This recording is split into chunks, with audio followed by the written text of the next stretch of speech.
Ngara numida weram phongkiba panam pause dagi maru ba pau khara khangasaraka miyamda khudo tamjage thadau MP Manipura amadi Maitai Alliance na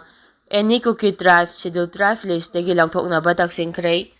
thadau MP Manipura amasung Maitai Alliance na Ministry of Tribal Affairs Government of India da memorandum ama pisenduna any Kuki tribe asi Manipur ge scheduled tribe list dagi lauthoknaba taksingkhre Loop ani asina ministry da pisingkiba memorandum aduda any Kuki tribe haiba wahi asimag Manipur ge scheduled tribe list dagi India ki constitution na piriba article 342 gi makhadane panbayai lising aniga sumna taragani pangi October taraga mapalda Manipur state cabinet na any Kuki tribe haiba wahi ase scheduled tribe list da yohankiba decision adu lising aniga sumna kungomdoi ge January ani amasung Sahi asigi February nipalda lauthoknabagi damak recommendation pibinaba ministry da haijaduna lakhibane any Kuki tribe asi Manipur ge scheduled tribe list dagi lauthoknabagi maramsing paladuna memorandum asida any Kuki tribe asi scheduled tribe list talhankiba asi maram chade lana hapchinkibane any Kuki tribe haiba asida mapalam dagi sanglakpa tribe sing yawi aduga hariba scheduled tribe ki list asida thado community bo sijinaduna tribe oina laure any Kuki tribe list asi scheduled tribe list yohaliba asi matam adugi colonial rule na masoi tanaba khaidoknabagi lambi adumakne Kuki asi tribe nate any Kuki tribe for scheduled tribe list da yohaliba asi mapalam dagi sanglakpa foreigners sing na indigenous furup sing da attack tohanbibagum masina hana lejaramba asengba yellow furup singi Sagai amadi charol suron singmangnaba sinbani haina memorandum asida phongdokli any Kuki tribe asi Manipur ge scheduled tribe list yohanba sina constitution na piriba article khongongnabane haurapang khangdaba tribal singna namduna yellow furup ohenbane masina maram oiraga Manipur da tholiba irang asigi mathakta amuke hena sathibi irang ama thoktanabagi damak any Kuki tribe asi Manipur ge scheduled tribe list dagi tangai phadana lokthokhiba sumgane haina memorandum asida palle makha tarakpa pauda central leader singe thong pendabadagi councillor Bemonsan BJP dagi tokhrei central leader singe thong yaningdaba phongdoktuna BJP dagi mass resignation tawba tangai phadei Bemonsan Manipur da tholiba sahi ani helaba irang asigi woroisin puraknaba hotnabada BJP gi central leader singa lauriba thaudang asibu pendaba phongdokladuna Kaksing Khunau Municipal Council ki Ward number 7 ki Councillor oiriba Angom Bemonsan BJP dagi tokhrei hiram asiga mari lenana Kaksing Khunau da leiba Bemonsan gi mayumda pangthopa pamisinga unaba amada Bemonsan na makha taraduna Kuki narco terrorist na chatharakliba sahi ani helaba irang asina lamdam asigi chamjaraba miyoi kayagi punsi loikhrei kaya amana ngasi phawba miyamga mimanaba ngamdana leirei aduga miyoi lising kaya na masagi mayum maikay may natumna thadokpibadagi lanjenaduna leirei asumna khulai matik sana paiba Kuki singna chatharakliba lala sibu BJP gi lusingba singna ngasi phawba thamoi singna woroisin puraknaba honadrei madugi mathakta lala sibu ngahak leiraga foreign gi khutyawi amuk hai amungna narco terrorist singna ni hai aduga amungna kalumasel gi lani amuk hairaga miyambo apangba siduna leirei Maru oina lal asibu numit 15 gi manungda losingani hana lauramba Union Home Minister Amisa dagi hauraga leiriba BJP gi losingba singna Manipur miyambo mi ama oina udabagi mamitari Maru oina India gi Prime Minister Narendra Modi su Manipur gi sahi ani helaba lal asida noma phawba state asida laktuna awaba taraba miyambo unaduna lal asibu losinaba hotnadrei amadi Manipur gi leiriba miyamgi mihut amadi CSO kayana Prime Minister ga unaduna state asigi wathok asigi matangda wari sananaba hotnabada ngasi phawba matam pidrei asumna BJP gi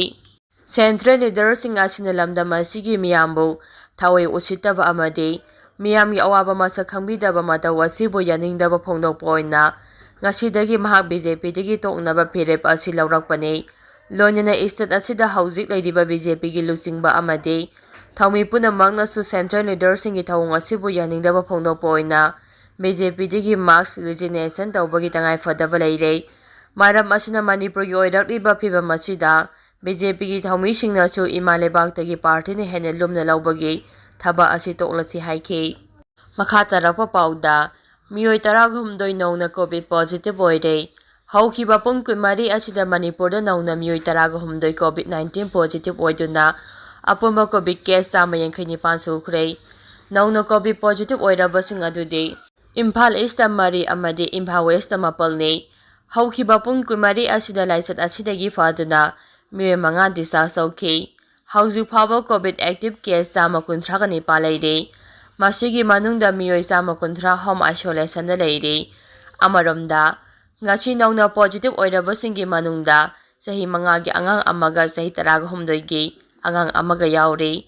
ꯆꯍꯤ 5ꯒꯤ ꯑꯉꯥꯡ ꯑꯗꯨꯅ ꯏꯝꯐꯥꯜ ꯋꯦꯁꯇꯒꯤꯅꯤ ꯑꯗꯨꯒ ꯆꯍꯤ 18ꯒꯤ ꯑꯉꯥꯡꯗꯨꯅ ꯏꯝꯐꯥꯜ ꯏꯁꯇꯒꯤꯅꯤ ꯍꯥꯏꯔꯤ꯫ ꯉꯁꯤ ꯅꯧꯅ positive ꯑꯣꯏꯔꯛꯂꯤꯕꯁꯤꯡ home ꯑꯥꯏꯁꯣꯂꯦꯁꯟꯗ ꯂꯩꯅꯕ ꯄꯥꯎꯇꯥꯛ ꯄꯤꯗꯨꯅ ꯃꯌꯨꯝꯗ ꯍꯜꯍꯟꯈ꯭ꯔꯦ ꯍꯥꯏꯔꯤ꯫ ꯃꯈꯥ ꯇꯥꯔꯛꯄ ꯄꯥꯎꯗ ꯑꯁꯥꯝꯒꯤ ꯑꯣꯐꯤꯁ ꯊꯤꯡꯕꯒꯤ ꯈꯣꯡꯖꯪ ꯍꯧꯈ꯭ꯔꯦ꯫ ꯑꯣꯜ ꯅꯥꯒꯥ ꯁ꯭ꯇꯨꯗꯦꯟꯠ ꯑꯦꯁꯣꯁꯤꯌꯦꯁꯟ ꯑꯁꯥꯝꯅ ꯐ꯭ꯔꯤ ꯃꯨꯚꯃꯦꯟꯠ ꯔꯤꯖꯤꯝ (FMR) ꯍꯟꯖꯤꯜꯍꯜꯂꯨ ꯑꯃꯗꯤ ꯏꯟꯗꯣ-ꯃ꯭ꯌꯥꯟꯃꯥꯔ ꯕꯣꯔꯗꯔ ꯁꯝꯕꯜ ꯈꯥꯕꯒꯤ ꯊꯕꯛ ꯈꯨꯗꯛꯇ ꯂꯦꯞꯄꯨ ꯍꯥꯏꯕ ꯗꯤꯃꯥꯟꯗ ꯆꯪꯁꯤꯜꯂꯕ ꯈꯣꯡꯖꯪꯒꯤ ꯁꯔꯨꯛ ꯑꯃ ꯑꯣꯏꯅ ꯁꯦꯅꯥꯄꯇꯤ ꯗꯤꯁꯇ꯭ꯔꯤꯛꯠ ꯁ꯭ꯇꯨꯗꯦꯟꯠ ꯑꯦꯁꯣꯁꯤꯌꯦꯁꯟ (SDSA)ꯅ ꯉꯔꯥꯡꯗꯒꯤ ꯆꯪꯁꯤꯟꯕ ꯍꯧꯈꯤꯕ ꯑꯣꯐꯤꯁ ꯊꯤꯡꯕꯒꯤ ꯈꯣꯡꯖꯪꯅ ꯃꯔꯝ ꯑꯣꯏꯔꯒ ꯁꯦꯅꯥꯄꯇꯤ ꯗꯤꯁꯇ꯭ꯔꯤꯛꯇ ꯌꯥꯝꯅ ꯆꯥꯎꯅ ꯑꯀꯥꯏꯕ ꯄꯤꯈ꯭ꯔꯦ꯫ ꯑꯁꯥꯝꯒꯤ ꯑꯣꯐꯤꯁ ꯊꯤꯡꯕꯒꯤ ꯈꯣꯡꯖꯪ ꯑꯁꯤ ꯑꯦꯁꯣꯁꯤꯌꯦꯁꯟ ꯑꯁꯤꯒꯤ ꯊꯥ ꯑꯁꯤꯒꯤ 13ꯇ ꯐꯝꯈꯤꯕ ꯄ꯭ꯔꯦꯁꯤꯗꯦꯟꯁꯤꯌꯦꯜ ꯀꯥꯎꯟꯁꯤꯜ ꯃꯤꯇꯤꯡꯅ ꯂꯧꯈꯤꯕ ꯋꯥꯔꯦꯞ ꯑꯃꯒꯤ ꯃꯇꯨꯡ ꯏꯟꯅꯅꯤ꯫ ꯋꯥꯔꯦꯞ ꯑꯗꯨꯅ ꯑꯁꯥꯝꯅ ꯇꯥꯜꯂꯤꯕ FMR ꯍꯟꯖꯤꯜꯍꯟꯕ ꯑꯃꯗꯤ ꯏꯟꯗꯣ-ꯃ꯭ꯌꯥꯟꯃꯥꯔ ꯕꯣꯔꯗꯔ ꯐꯦꯟꯁꯤꯡ ꯈꯨꯗꯛꯇ ꯂꯦꯞꯍꯟꯕ ꯍꯥꯏꯔꯤꯕ ꯗꯤꯃꯥꯟꯁꯤꯡ ꯑꯁꯤ ꯐꯪꯗ꯭ꯔꯤꯕ ꯐꯥꯎꯕ ꯑꯁꯥꯝꯒꯤ ꯃꯁꯥ ꯑꯣꯏꯔꯤꯕ ꯃꯍꯩꯔꯣꯏꯁꯤꯡꯒꯤ ꯂꯨꯞꯁꯤꯡꯗ ꯃꯈꯣꯏꯅ ꯂꯩꯔꯤꯕ ꯗꯤꯁꯇ꯭ꯔꯤꯛꯠꯁꯤꯡꯒꯤ ꯒꯚꯔꯟꯃꯦꯟꯠ ꯑꯣꯐꯤꯁꯁꯤꯡ ꯊꯣꯡ ꯂꯣꯟꯕꯒꯤ ꯈꯣꯡꯖꯪ ꯂꯦꯞꯇꯅ ꯆꯠꯊꯒꯅꯤ ꯍꯥꯏꯔꯤ꯫ ꯑꯁꯥꯝꯅ ꯆꯪꯁꯤꯜꯂꯤꯕ ꯈꯣꯡꯖꯪ ꯑꯁꯤꯗ ꯀꯔꯤꯒꯨꯝꯕ ꯄꯥꯝꯗꯕ ꯊꯧꯗꯣꯛꯁꯤꯡ ꯊꯣꯛꯂꯛꯄ ꯇꯥꯔꯕꯗꯤ ꯃꯁꯤꯒꯤ ꯇꯦꯛꯆꯥꯛ ꯄꯨꯝꯕ ꯃꯔꯤ ꯂꯩꯅꯕ ꯒꯚꯔꯟꯃꯦꯟꯠ ꯑꯣꯐ ꯏꯟꯗꯤꯌꯥ ꯑꯃꯗꯤ ꯃꯅꯤꯄꯨꯔ ꯂꯩꯉꯥꯛꯅ ꯄꯨꯒꯗꯕꯅꯤ ꯍꯥꯏꯔꯤ꯫ ꯑꯁꯥꯝꯒꯤ ꯕꯦꯅꯔ ꯃꯈꯥꯗ ꯆꯪꯁꯤꯜꯂꯤꯕ ꯈꯣꯡꯖꯪ ꯑꯁꯤ ꯅꯥꯒꯥ ꯇꯥꯕ ꯆꯤꯡꯒꯤ ꯗꯤꯁꯇ꯭ꯔꯤꯛꯠꯁꯤꯡꯗꯁꯨ ꯂꯦꯞꯇꯅ ꯆꯠꯊꯔꯤ꯫ ꯃꯈꯥ ꯇꯥꯔꯛꯄ ꯄꯥꯎꯗ ꯆꯦꯁꯥꯝ ꯑꯕꯗꯨꯜ ꯀꯥꯗꯔꯤ ꯃꯤꯁꯤ ꯈꯥꯕꯅ 9ꯅꯤ ꯑꯇꯩꯅ 4ꯅꯤ ꯄꯨꯂꯤꯁ ꯀꯁꯇꯗꯤ ꯔꯤꯃꯥꯟꯗ ꯂꯧꯊꯈ꯭ꯔꯦ꯫ ꯄꯥꯎꯄꯤꯇꯦꯛ ꯃꯌꯥꯏ ꯂꯩꯀꯥꯏꯗꯒꯤ ꯆꯦꯁꯥꯝ ꯑꯕꯗꯨꯜ ꯀꯥꯗꯔꯤ ꯃꯤꯍꯥꯠꯇ ꯃꯄꯨꯡ ꯑꯣꯏꯅ ꯆꯦꯟꯗꯕ ꯃꯤꯁꯛ ꯑꯣꯏꯔꯝꯒꯅꯤ ꯍꯥꯏꯅ ꯆꯤꯡꯅꯔꯤꯕ ꯌꯨꯝꯅꯥꯝ ꯍꯨꯏꯗ꯭ꯔꯣꯝ ꯊꯤꯌꯥꯝ ꯂꯩꯁꯥꯡꯈꯣꯡꯗꯒꯤ ꯂꯣꯡꯖꯝ ꯕꯣꯏ ꯑꯦꯂꯥꯏꯁ ꯈꯥꯕ ꯆꯍꯤ 35 ꯑꯄꯣꯛꯄ ꯏꯕꯣꯍꯜ ꯖꯨꯗꯤꯁꯤꯌꯦꯜ ꯃꯦꯖꯤꯁꯇ꯭ꯔꯦꯠ ꯐꯥꯔꯁꯠ ꯀ꯭ꯂꯥꯁ ꯏꯝꯐꯥꯜ ꯋꯦꯁꯠꯀꯤ ꯀꯣꯔꯠꯇ ꯄꯨꯊꯣꯛꯂꯕ ꯃꯇꯨꯡꯗ ꯅꯨꯃꯤꯠ 9ꯅꯤ ꯄꯨꯂꯤꯁ ꯀꯁꯇꯗꯤ ꯔꯤꯃꯥꯟꯗ ꯂꯧꯊꯈ꯭ꯔꯦ꯫ ꯑꯇꯣꯞꯄ ꯃꯤꯑꯣꯏ 5ꯅ ꯅꯨꯃꯤꯠ 4ꯅꯤ ꯑꯃꯒꯁꯨ ꯁꯥꯡꯊꯅ ꯄꯨꯂꯤꯁ ꯀꯁꯇꯗꯤ ꯔꯤꯃꯥꯟꯗ ꯂꯧꯊꯈ꯭ꯔꯦ꯫ ꯃꯤꯍꯥꯠ ꯑꯁꯤꯒꯤ ꯃꯇꯥꯡꯗ ꯄꯨꯂꯤꯁꯅ ꯀꯦꯁ ꯍꯦꯛ ꯂꯧꯈꯠꯂꯛꯄꯗꯒꯤ ꯂꯣꯠꯇꯨꯅ ꯂꯩꯔꯛꯈꯤꯕ ꯂꯣꯡꯖꯝ ꯈꯥꯕ ꯅꯣꯡꯃꯥꯏꯖꯤꯡ ꯅꯨꯃꯤꯠꯇ ꯃꯣꯡꯁꯥꯡꯒꯩ ꯃꯈꯥ ꯂꯩꯀꯥꯏ ꯑꯔꯥꯝꯕꯥꯏ ꯇꯦꯡꯒꯣꯜ ꯄꯨꯊꯤꯕ ꯂꯥꯏꯄꯨꯡ ꯀꯝꯄ꯭ꯂꯦꯛꯁ ꯃꯅꯥꯛꯇꯒꯤ ꯄꯨꯂꯤꯁꯅ ꯐꯒꯠꯈꯤꯕꯅꯤ꯫ ꯃꯈꯥ ꯇꯥꯔꯛꯄ ꯄꯥꯎꯗ ꯑꯦꯛꯁꯤꯗꯦꯟꯠꯗ ꯑꯃ ꯁꯤꯔꯦ 2 ꯁꯣꯛꯂꯦ꯫ ꯕꯤꯁꯅꯨꯄꯨꯔ ꯗꯤꯁꯇ꯭ꯔꯤꯛꯠꯀꯤ ꯁꯨꯅꯨ ꯁꯤꯐꯥꯏꯗ ꯉꯁꯤ ꯊꯣꯛꯈꯤꯕ ꯂꯝꯕꯤꯒꯤ ꯈꯨꯗꯣꯡꯊꯤꯕ ꯊꯧꯗꯣꯛ ꯑꯃꯗ ꯅꯨꯄꯤ ꯑꯃ ꯁꯤꯔꯦ, ꯅꯨꯄꯥ 2ꯅ ꯁꯣꯛꯂꯦ꯫ ꯉꯁꯤ ꯅꯨꯡꯊꯤꯜ ꯄꯨꯡ 1:45 ꯇꯥꯕꯗ ꯃꯣꯏꯔꯥꯡ ꯃꯥꯏꯀꯩ ꯇꯝꯅ ꯑꯦꯛꯇꯤꯚꯥ 2 ꯂꯥꯛꯈꯤꯕ ꯑꯃꯗꯤ ꯇꯨꯡꯊꯥ ꯃꯥꯡꯊꯥ ꯂꯥꯛꯈꯤꯕ ꯑꯦꯛꯇꯤꯚꯥ 2 ꯑꯗꯨꯒꯤ ꯃꯅꯨꯡꯗꯒꯤ ꯃꯃꯥꯡ ꯊꯪꯕ ꯑꯗꯨꯅ ꯈꯪꯍꯧꯗꯅ ꯂꯝꯕꯤ ꯂꯥꯟꯊꯣꯛꯅꯕ ꯍꯣꯠꯅꯔꯛꯄꯗ ꯒꯥꯔꯤ 2 ꯑꯗꯨ ꯊꯣꯝꯖꯤꯟꯅꯈꯤꯕꯅꯤ꯫ ꯊꯧꯗꯣꯛꯇꯨꯗ ꯃꯣꯏꯔꯥꯡꯊꯦꯝ ꯂꯩꯖꯨꯕꯝ ꯂꯩꯔꯛꯇꯒꯤ ꯍꯦꯃꯥꯝ ꯅꯤꯉꯣꯜ ꯄꯛꯄꯤ ꯆꯍꯤ 50 ꯑꯄꯣꯛꯄ ꯑꯩꯁ ꯏꯕꯣꯍꯜ ꯁꯨꯅꯨ ꯁꯤꯐꯥꯏ ꯑꯋꯥꯡ ꯂꯩꯀꯥꯏꯗꯒꯤ ꯌꯨꯝꯅꯥꯝ ꯏꯕꯣꯁꯅꯥ ꯑꯃꯁꯨꯡ ꯃꯣꯏꯔꯥꯡ ꯈꯨꯌꯪꯕꯝ ꯂꯩꯀꯥꯏꯗꯒꯤ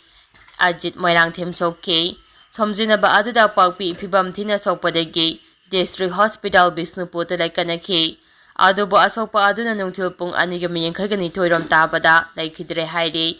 ꯑꯇꯣꯞꯄ ꯑꯁꯣꯛꯄꯁꯤꯡꯒꯤ ꯃꯅꯨꯡꯗ ꯏꯕꯣꯁꯅꯥ ꯐꯤꯚꯝ ꯊꯤꯅ ꯁꯣꯛꯄꯗꯒꯤ ꯔꯥꯖ ꯃꯦꯗꯤꯁꯤꯇꯤꯒꯤ ICUꯗ ꯂꯩꯀꯠꯅꯔꯤ꯫ ꯑꯖꯤꯠ ꯃꯣꯏꯔꯥꯡꯊꯦꯝꯗꯤ ꯀꯥ ꯍꯦꯟꯅ ꯁꯣꯛꯇꯕꯗꯒꯤ ꯃꯌꯨꯝꯗ ꯍꯟꯈ꯭ꯔꯦ꯫ ꯄꯛꯄꯤꯒꯤ ꯍꯛꯆꯥꯡ ꯄꯣꯁꯠꯃꯣꯔꯇꯦꯝ ꯇꯧꯅꯕ ꯔꯤꯝꯁ ꯃꯣꯔꯒꯇ ꯊꯝꯈ꯭ꯔꯦ꯫